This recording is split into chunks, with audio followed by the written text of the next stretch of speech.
জয় শ্রীহরি শ্রী বিষ্ণু নারায়ণ। সকলকে অনেক অনেক শুভেচ্ছা। আজকে যে বিষয়টা বলবো, বিষয়টা হচ্ছে একটা গাছের কথা বলবো, যে গাছটা আমাদের জীবনে অনেক উপকার করে। আমাদের মানে এতটাই উপকার করে যা বলে শেষ করা যায় না। সেই গাছটার কথা বলবো। যেমন ধরুন বেল গাছ, অশ্বত্থ গাছ, এগুলো খুব শুভ পবিত্র গাছ, ভালো গাছ। সেরকমই নিম গাছও কিন্তু খুব ভালো গাছ। নিম গাছও কিন্তু খুব শুভ পবিত্র গাছ।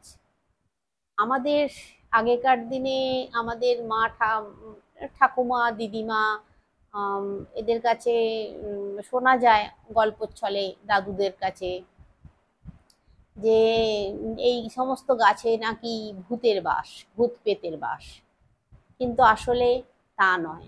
এটা সম্পূর্ণ বাজে কথা, ভুল কথা। এই সমস্ত গাছে দেব দেবীদের বাস। বেল গাছ, অশ্বত্থ গাছ, নিম গাছ লক্ষ্মীনারায়ণের বাস, ঠাকুর দেবতাদের বাস। এই গাছ এতটাই শুভ গাছ। তো এই যে নিম গাছের কথা আমি বলছি, নিম গাছের যেমন বেল গাছ, অশ্বত্থ গাছ বা নিম গাছ, এইসব গাছের গোড়ায় খারাপ কাপড়ে, জুতো পরে যাওয়া চলে না। বাসি কাপড়ে যাওয়া একদম উচিত নয়।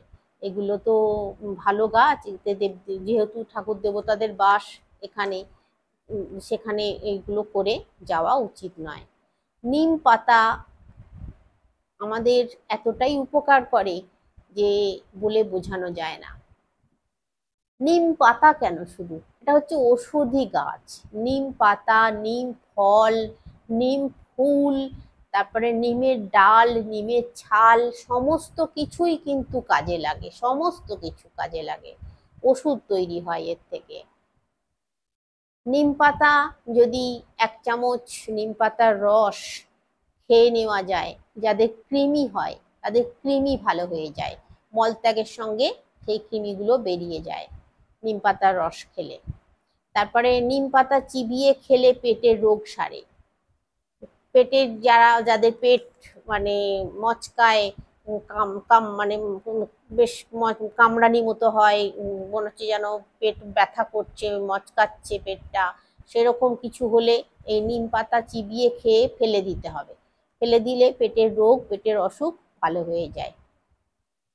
তারপরে নিম, যাদের চুলকানি আছে, গোটা শরীরে যাদের চুলকানি হয়, গায়ে গায়ে চুলকানি হয়, তাদের নিম পাতা জল ফুটিয়ে, মানে জলে নিম পাতা দিয়ে ফুটিয়ে তারা যদি সেই জলে স্নান করে, অনেক উপকার পায়, তাদের চুলকানি ভালো হয়ে যাবে। অন্তত এই নিম পাতা দিয়ে ফুটিয়ে 7 দিন স্নান করতে হবে। 7 দিন স্নান করলেই ভালো হয়ে যাবে চুলকানি। 1 দিন 2 দিন করলে হবে না, বেশ কয়েকদিন করতে হবে, করলে ভালো হয়ে যাবে।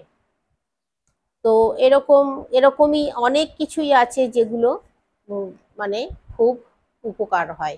যেমন যাদের দাঁতের অসুখ আছে, দাঁতের রোগ আছে, পোকায় খায় দাঁত, তারপর দাঁতে ব্যথা করে, যন্ত্রণা হয়, তারা কি করবেন, তারা নিমের যে ডাল, নিমের ডাল নিয়ে দাঁত মাজবেন। দাঁত মাজলে উপকার পাওয়া যাবে, দাঁতের অসুখ ভালো হয়ে যাবে। এরকমই অনেক কিছুই আছে যেগুলো করলে উপকার পাওয়া যায়। তারপরে নিমের এতটাই শক্তি, যারা আমাদের মানে গুণতুক করে, ক্ষতি করে, আমাদের তো শত্রুর অভাব নেই, শত্রু তো আছেই মানুষের। সেরকমই অনেক কিছু টোটকা আছে, যে টোটকাগুলো আমি আগামী ভিডিওর মাধ্যমে বলেছি, আরো বলে দেব। সেই টোটকাগুলো যদি করতে পারেন, তাতে কিন্তু অনেক উপকার পাওয়া যায় নিমের এই নিমের ব্যবহারে। তো এইভাবে করবেন। তারপর যে কথাটা বলছিলাম, আসল কথাটা, নিমের যে ডাল, নিমের ডাল নেবেন। ডাল নিয়ে সত্যনারায়ণের পুজো দেবেন। সত্যনারায়ণের পুজো দিয়ে নিমের ওই যে ডাল শুকনো করে নেবেন। শুকনো করে নিয়ে সত্যনারায়ণের পুজো দিয়ে হোম করবেন। হোমে ওই ডাল পোড়াবেন।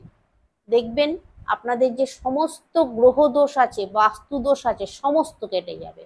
কোনো বাস্তু দোষ থাকবে না, সমস্ত কেটে যাবে। তারপর যাদের বাড়িতে নিম গাছ আছে, তাদের বাড়িতে তো কোনোই বাস্তুদোষ থাকে না, সমস্ত বাস্তুদোষ কেটে যায়। নিমের হাওয়াও খুব ভালো, নিম গাছের যে হাওয়া গায়ে লাগলে খুব ভালো।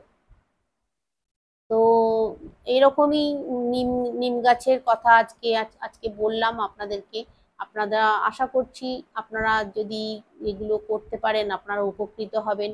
আর আজ যে কথাটা বলছিলাম যে সত্যনারায়ণের যে পুজো দেবেন আপনারা, নিমের ডাল শুকনো করে নিয়ে হোম করবেন, হোম করে ওই যে মানে সত্যনারায়ণ ওই যে হোমটা হলো, হোমের ওই কাঠটা কিন্তু যেখানে সেখানে ফেলবেন না, মানে নিভে গেলে হোম হয়ে গেল, হোম যজ্ঞ হয়ে গেল, হয়ে যাওয়ার পরে নিমের ওই যে কাঠ, ওই যে ছাইটা যেখানে সেখানে ফেলবেন না। আপনাদের ঈশান কোণে একটু গর্ত করে ওইখানে পুঁতে দেবেন ওই ছাইটা। দেখবেন আপনাদের মানে বাস্তুর যদি কোনো রকম কোনো দোষ থেকে থাকে সমস্ত দোষ একদম কেটে যাবে। আপনারা সুস্থ থাকতে পারবেন, সকলে নিরোগ থাকতে পারবেন, খুব ভালো থাকতে পারবেন। তো আজকে রাখছি, আগামী ভিডিওতে আবারও দেখা হচ্ছে।